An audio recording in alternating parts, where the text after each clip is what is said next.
네, 교육부가 2018학년도 수능 연기에 따른 후속 대책을 발표했습니다. 우선 수능 성적이 발표되는 날은 12월 6일에서 12일로 바뀌었습니다. 여기에 맞춰서 전국의 4년제 대학 수시와 정시 모집 일정도 차례로 일주일씩 밀렸습니다. 이런 상황 속에서 일부 학원들은 일주일 특강을 준비했다며 지진 마케팅을 벌였습니다.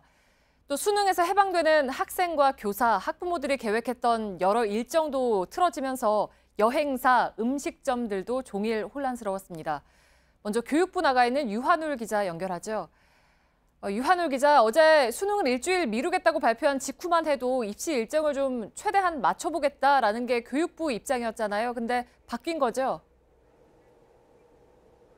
네, 교육부는 어제 저녁 수능 연기를 결정한 직후부터 한국교육과정평가원 또 대교협과 계속해서 논의를 이어갔습니다. 그 결과 수능 성적 발표를 원래 예정됐던 다음 달 6일에 진행하는 건 물리적으로 어렵다고 보고 12일로 연기했습니다. 이에 따라 정시와 수시 일정도 일제히 한 주씩 수년됐습니다.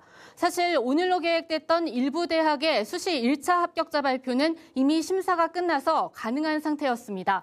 하지만 오늘 발표할 경우 다른 대학 전형에 영향을 끼칠 수도 있고 또 수험생들이 동요할 가능성도 있어서 이 역시 일주일 미루기로 했다고 대교협 측은 밝혔습니다. 바뀐 일정은 대입 정보 포털 사이트나 각 대학별 홈페이지에서 확인이 가능합니다. 네, 지금 이 포항 지역 고사장의 피해가 생각보다 심하다고 나오는데 이 지역 수험생들에 대한 대책은 좀 나온 게 있습니까? 네, 교육부는 우선 포항 지역 고사장을 그대로 사용할지 오는 18일까지 확정하겠다고 밝혔습니다. 우선 오늘 김부겸 행안부 장관이 수험생들이 피해를 입지 않도록 다른 지역, 즉 인근 지역에서 시험을 보도록 하겠다 이렇게 밝히면서 다른 지역에 가서 시험을 보는 방안에 무게가 실리고 있습니다.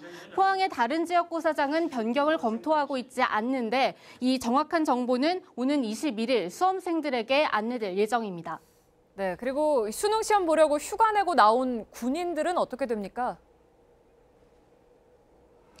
네, 이번 수능을 치를 군 장병들은 개인 휴가를 내고 나온 상태입니다. 따라서 다음 주 수능 전에 복귀를 해야 해서 지금 강제 재수를 해야 하는 것 아니냐 이런 목소리까지 나오고 있었는데요. 따라서 국방부는 다음 주 최대 4일의 공가, 그러니까 공식적 업무로 인정할 수 있는 휴가를 주겠다고 밝혔습니다. 네, 마지막으로 이 수험표를 다시 발부를 해주는 건지 아니면 그대로 가지고 있어야 하는지 또 예비 소집은 한 번 더 하는 건지 수험생들이 많이 궁금해하고 있는데요. 정리를 좀 해주실까요?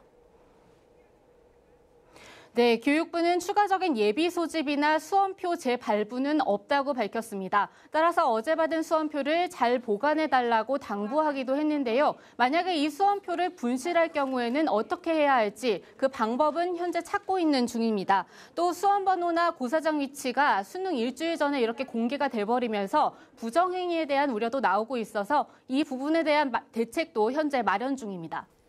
네, 교육부에서 유한울 기자였습니다.